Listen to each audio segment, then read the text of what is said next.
ക്രിസ്തു പ്രിയരെ അവർക്ക് എൻ്റെ സ്നേഹവന്ദനം. ഞാനിന്ന് പറയാൻ പോകുന്ന കഥ യേശുവിൻ്റെ ജനനത്തിങ്കൽ ദൈവത്തിൻ്റെ തിരഞ്ഞെടുപ്പ്. ലൂക്കോസിന്റെ സുവിശേഷം 2-ാം അധ്യായം 1 മുതൽ 10 വരെ. ക്രിസ്തു ജനനത്തിന് ഏകദേശം 600 വർഷങ്ങൾക്ക് മുമ്പ് അനേക പ്രവാചകന്മാരുണ്ടായൊരു പ്രവചന ശബ്ദമാണ് യേശുവിൻ്റെ തിരുപ്പിറവി. അനേക പ്രവാചകന്മാരുടെ പ്രവചന പൂർത്തീകരണമായിരുന്നു യേശുവിൻ്റെ ജനനം. യേശുവിൻ്റെ ജനനം ദൈവത്തിൻ്റെ ഒരു അത്ഭുത പ്രവൃത്തിയാണ്. യേശുവിൻ്റെ ജനനത്തിൻ്റെ പ്രവൃത്തിക്ക് വേണ്ടി ദൈവം 4 കഥാപാത്രങ്ങളെ തിരഞ്ഞെടുത്തതായിട്ട് നമുക്ക് കാണുവാനായിട്ട് കഴിയും. ഒന്നാമതായി തിരഞ്ഞെടുക്കുന്നത് ദൂതന്മാരെയാണ്. ദൂതന്മാരെന്ന് പറഞ്ഞാൽ സ്വർഗത്തിലെ ദൈവത്തിൻ്റെ ആലോചന കേട്ട് അത് ഭൂമിയിലെ മനുഷ്യരെ അറിയിക്കുക എന്നതാണ് ദൂതന്മാരുടെ കർത്തവ്യം. അവിടെ ഈ ദൂതൻ ദൈവത്തിൻ്റെ ആലോചനയായ യേശുവിൻ്റെ ജനനത്തെക്കുറിച്ച് ആ ആലോചന കേട്ട് ഭൂമിയിലെ കന്യകാമറിയത്തിൻ്റെ അടുക്കൽ കടന്നു വന്ന് പറയുകയാണ്, ഭയപ്പെടേണ്ട, ക്രിസ്തുവിൻ്റെ ദൈവത്തിൻ്റെ കൃപ നിനക്ക് ലഭിച്ചിരിക്കുന്നു. ആ ഒരു ദൂത് അറിയിക്കുകയാണ്. അത് ആ പറഞ്ഞ അനുഭവത്തിൽ തന്നെ കന്യകാമറിയം അതിനെ ഏറ്റെടുക്കുകയാണ്. തനിക്ക് ലഭിച്ച ആ ഒരു സന്തോഷം ആ കന്യകാമറിയം അത് ശിരസ്സ വഹിക്കുന്നതായിട്ട് നമുക്ക് കാണാൻ കഴിയും. അതോടൊപ്പം തന്നെ ഈ ദൂതൻ കന്യകാമറിയത്തിന് വിവാഹം കഴിഞ്ഞിട്ടില്ലായിരുന്നു. വിവാഹം നിശ്ചയിക്കപ്പെട്ട അനുഭവമായിരുന്നു. തന്നെ വിവാഹം നിശ്ചയിക്കപ്പെട്ടിരുന്ന യോസഫ് പിതാവിൻ്റെ അടുക്കൽ കടന്നു ചെന്ന് ദൂതൻ ആലോചന പറയുകയാണ്. തനിക്കായി വിവാഹം നിശ്ചയിക്കപ്പെട്ടിരുന്ന മറിയെ ചേർത്ത് കൊള്ളുവാനായിട്ട് ആലോചന പറയുകയാണ്. അങ്ങനെ യോസഫ് പിതാവ് ഈ കന്യകാമറിയത്തെ ചേർത്തുകൊണ്ട് അല്ലെങ്കിൽ ഭാര്യയായി സ്വീകരിക്കുന്നതായിട്ട് നമുക്ക് ആ ഭാഗത്ത് കാണാൻ കഴിയുന്നുണ്ട്. അങ്ങനെ അവർ ഇരിക്കുന്ന സമയത്ത് യേശു പിതാവിനോട് പറയണ കന്യകാമറിയം പരിശുദ്ധാത്മാവിനാണ് ഉൽപ്പാദിതമായത്. ആ പരിശുദ്ധാത്മാവിൻ്റെ ഉൽപ്പാദിതമായി ക്രിസ്തു യേശു ലോകത്തിൽ മനുഷ്യനായിട്ട് അവതരിക്കാൻ പോവുകയാണ്. അതുകൊണ്ട് നീ ഒന്നും ഭയപ്പെടേണ്ട, തൻ്റെ ഭാര്യയെ ആയി മറിയെ സ്വീകരിപ്പാനായിട്ട് ആലോചന പറഞ്ഞു. യോസഫ് പിതാവ് അത് സ്വീകരിക്കാനിടയായി. ആ കാലത്താണ് ഓഗസ്തോസ് കൈസരുടെ ആജ്ഞപ്രകാരം എല്ലാവർക്കും പേർ വഴി ചാർത്തേണമെന്നൊരു ആജ്ഞ പുറപ്പെടുവിക്കുന്നത്. അതനുസരിച്ച് യോസഫ് പിതാവ് ദാവീദ് ഗൃഹത്തിലും കുലത്തിലുമുള്ള ആളായതുകൊണ്ട് ഗലീലയെ നസ്രത്ത് വിട്ട് യഹൂദിയുടെ ബെത്ലഹേമിലേക്ക് കടന്നു പോവുകയാണ്. ആ ഭാഗത്ത് അവർ പോകുന്ന ഭാഗത്തൊക്കെയും ദൂതന്മാർ അവർക്ക് വഴിയൊരുക്കുന്നതായിട്ട് നമുക്ക് മനസ്സിലാക്കാൻ കഴിയുന്നു.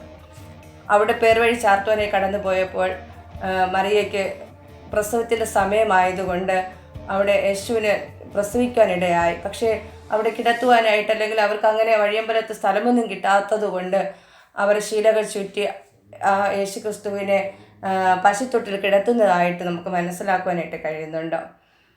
ആ ശീലക ചുറ്റി പശുത്തൊട്ടിയിൽ ശീലക ചുറ്റി യേശു ക്രിസ്തുവിനെ കിടത്തിയപ്പോൾ അവിടെ ദൂതന്മാർ സ്വർഗീയ സംഘത്തോട് ചേർന്ന് ദൈവത്തെ പുകഴ്ത്തുന്നത് കാണുവാൻ കഴിയും. അത്യുന്നതങ്ങൾ ദൈവത്തിന് മഹത്വം, ഭൂമിയിൽ ദൈവപ്രസാദമുള്ള മനുഷ്യർക്ക് സമാധാനമെന്ന്.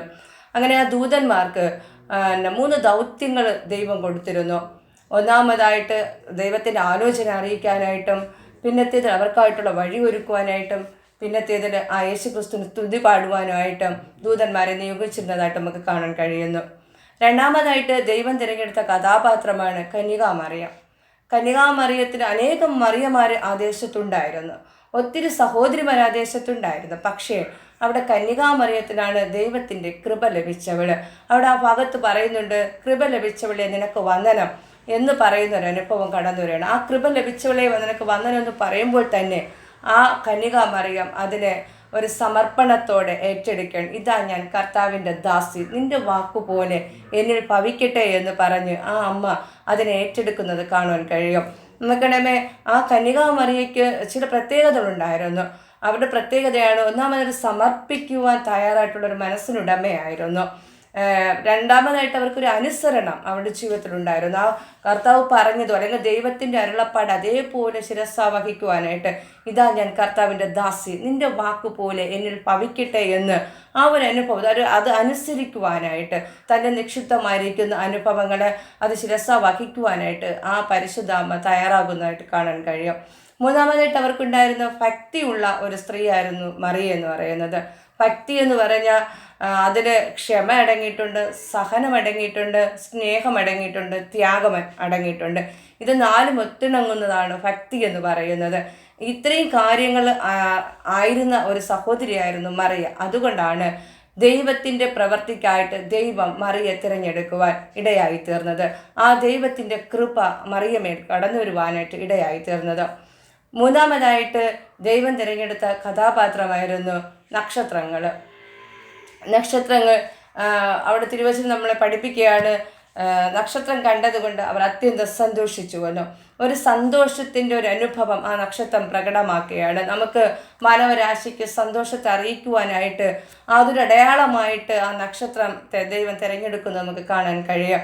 നമുക്കറിയാം, ആട്ടിടയന്മാരുടെ അടുക്കൽ ആ നക്ഷത്രം തെളിവായി കണ്ടു. ആ നക്ഷത്രം കണ്ടപ്പോൾ ആട്ടിടയമായി തിരിച്ചറിഞ്ഞു ലോകത്തിൻ്റെ രക്ഷിതാവ് അല്ലെങ്കിൽ ലോകത്തിൻ്റെ രാജാവ് ഈ ലോകത്തിൽ ജനിച്ചിരിക്കുന്നു. അതിൻ്റെ അടയാളമായിട്ടാണ് ഈ നക്ഷത്രം കണ്ടതെന്ന് ആട്ടിടയന്മാർക്ക് മനസ്സിലാക്കുവാനായിട്ടിടയായി തീർന്നു.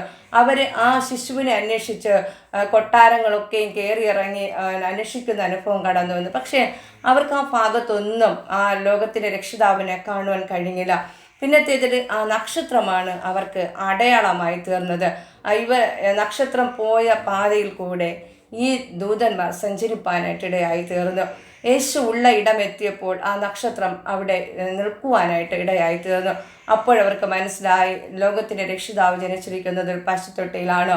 ആ ശിലകൾ ചുറ്റിയ ആ യേശു കുഞ്ഞിനെ അവർ കാണുവാനും അവർ ദൈവത്തെ വണങ്ങുവാനൊക്കെ ഇടയായി തീർന്നു. കാരണം ആ നക്ഷത്രം നമ്മളിൽ മനസ്സിലാക്കുവാൻ കഴിയുന്നത് ഈ ലോകത്തിൻ്റെ സന്തോഷത്തെ അത് പ്രകടമാക്കുന്നു. യേശുവിൻ്റെ ജനനത്തിൻ്റെ അടയാളമായിട്ട് നക്ഷത്രം തീരുകയാണ്.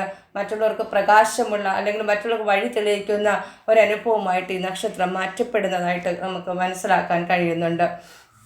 നാലാമതായി കടന്നു വരുമ്പോഴോ യേശു കർത്താവിൻ്റെ ജനനത്തിന് വേണ്ടി ദൈവം തിരഞ്ഞെടുത്തത് വിദ്വാൻമാരെയാണ്.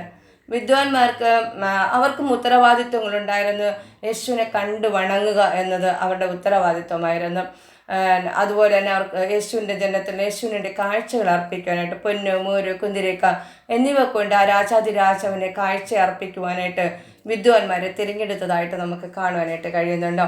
നോക്കണമെങ്കിൽ ദൈവത്തിൻ്റെ പ്രവൃത്തി എന്ന് പറയുന്നത് അത്യത്ഭുതമാണ്. ഒരു മനുഷ്യൻ്റെ ചിന്തയിൽ ഇല്ലാത്ത ഒരു അനുഭവമാണ് ദൈവത്തിൻ്റെ പ്രവൃത്തി എന്ന് പറയുന്നത്.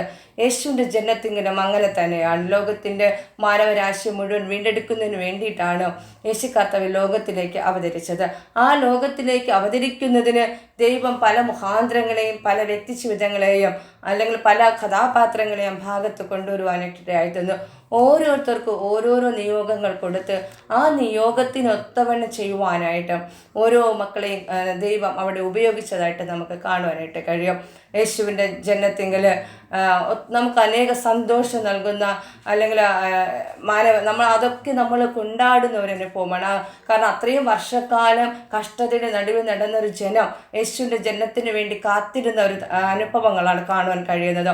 പക്ഷെ ആ യേശുവിൻ്റെ തിരുപ്പിറവി അവർ അത്രയും, കാരണം തന്നെ വീണ്ടെടുക്കുവാനായിട്ട്, ലോകത്തെ മുഴുവൻ വീണ്ടെടുക്കുവാനായിട്ട്, ലോകത്തിൻ്റെ പാപങ്ങളിൽ നിന്ന് വീണ്ടെടുക്കുവാനായിട്ട്, നമുക്ക് മറുവിലയായി തീരുവാനായിട്ടൊക്കെയാണ് യേശു കർത്താവ് ലോകത്തിൽ അവതരിച്ചതെന്ന് ആ ജനത്തെ നന്നായിട്ട് അറിയാമായിരുന്നു. അതുകൊണ്ട് തന്നെ അവർ അത്രയും സന്തോഷത്തോടെ യേശുവിൻ്റെ തിരുപ്പിറവി അവിടെ അല്ലെങ്കിൽ യേശുവിൻ്റെ ജനനത്തെ അവർ ആഘോഷിക്കുന്നതായി കാണുവാൻ കഴിയും. പ്രിയ ദൈവമക്കളെ, നമ്മളും വെറും സന്തോഷ തിമിർപ്പുകളിൽ ആയിത്തീരാതെ യേശുവിൻ്റെ ജനം നമ്മുടെ ഹൃദയങ്ങളിൽ പൂജാതനായി തീരുവാൻ തക്കവണ്ണം നമ്മുടെ ജീവിതങ്ങൾ അതിനായി സമർപ്പിച്ചുകൊണ്ട് ആ കന്യകാമറിയം സമർപ്പിച്ചതുപോലെ ഇതാ ഞാൻ കർത്താവിൻ്റെ ദാസി എന്ന് പറയാനുള്ളൊരു സമർപ്പണം, ഒരനുസരണം, കർത്താവിൻ്റെ വാക്ക് കേൾക്കുവാൻ, കർത്താവ് നിൻ്റെ ഹിതം പോലെ എന്നിലൊന്ന് ചെയ്യണമേ, അപ്പൻ്റെ ഇഷ്ടം ചെയ്യുന്ന അനുഭവങ്ങളായി നമ്മൾ മാറ്റപ്പെടുമ്പോൾ മാത്രമാണ് ആ ദൈവത്തിൻ്റെ പ്രവൃത്തി, ദൈവത്തിൻ്റെ മഹത്വം നമ്മളിലേക്ക് വെളിപ്പെടുവാനായിട്ടിടയായിത്തീരുന്നത്. അനേകം മക്കളുടെ ഇടയിൽ നിന്ന് ദൈവം ഓരോ മക്കളെയും തിരഞ്ഞെടുത്ത് കർത്താവിൻ്റെ പ്രവൃത്തിക്കായിട്ട് ഉപയോഗിക്കുമ്പോൾ അതെത്രയോ മകൾ ഭാഗ്യമാണ്, അതെത്രയോ സന്തോഷം നൽകുന്നതാണ്. ഒത്തിരി ലോക ജനതയുടെ നടുവിൽ നിന്ന് ചിലരെ മാത്രം തിരഞ്ഞെടുക്കുമ്പോൾ അത് ദൈവത്തിൻ്റെ വലിയ മഹാത്ഭുതമായിട്ട് നമുക്ക് കാണുവാനായിട്ട് കഴിയും. പ്രിയ ദൈവമക്കളെ, ദൈവസന്നിധി നമുക്ക് ഉറ്റിരുന്നുകൊണ്ട് യേശുവിൻ്റെ തിരുപ്പിറവി നമ്മൾ ആഘോഷിക്കാൻ പോവുകയാണ്. ഏതാനും കുറച്ച് ദിവസങ്ങൾ കഴിയുമ്പോൾ യേശുവിൻ്റെ തിരുജനനത്തിന് വേണ്ടിയിട്ട് നമ്മൾ ഒരുങ്ങുന്ന ആ സന്തോഷ തിമിർപ്പിലേക്ക് നമ്മൾ പോവുകയാണ്. നമുക്കൊന്ന് പറയാനായിട്ട് കഴിയുമോ? ദൈവമേ, എൻ്റെ ജീവിതത്തിൽ എന്നെ ഒന്ന് തിരഞ്ഞെടുക്കണമേ. ആ സന്തോഷം എൻ്റെ ഹൃദയത്തിലേക്ക് വെറുതെ നമ്മൾ ആഡംബരങ്ങൾ കാണിച്ച് മാത്രം പോകുന്ന അനുഭവങ്ങളായിട്ടല്ല, യേശുവിൻ്റെ തിരുപ്പിറവി എൻ്റെ ഹൃദയത്തിൽ പൂജാതനായി തീരുവാൻ തക്കവണ്ണം എൻ്റെ ഹൃദയത്തിൽ അത് വന്നു വസിക്കുക, എന്നെയും അതിനായി തിരഞ്ഞെടുക്കണമേ എന്ന് ഓരോ നിമിഷവും നമുക്ക് ആ ഒരു അനുഭവത്തോടായിരിക്കാൻ കഴിഞ്ഞാൽ നിശ്ചയമായിട്ടും ദൈവത്തിൻ്റെ വലിയ മഹത്വം നമുക്ക് കാണുവാനായിട്ട് കഴിയുക. ആ അത്ഭുതമായൊരു പ്രവൃത്തി, മനുഷ്യൻ്റെ ചിന്തകൾക്ക് അതീതമായിട്ടുള്ളൊരു പ്രവൃത്തിയാണ് കന്യകാമറിയം പരിശുദ്ധാത്മാവിനാൽ ഉൽപ്പാദിതമാകുക എന്ന് പറയുന്നത്. അതൊരിക്കലും മനുഷ്യൻ്റെ ചിന്തയിൽ നടക്കുന്ന ഒരു കാര്യമല്ല, അത് ദൈവത്തിൻ്റെ പ്രവൃത്തി മാത്രമാണ്.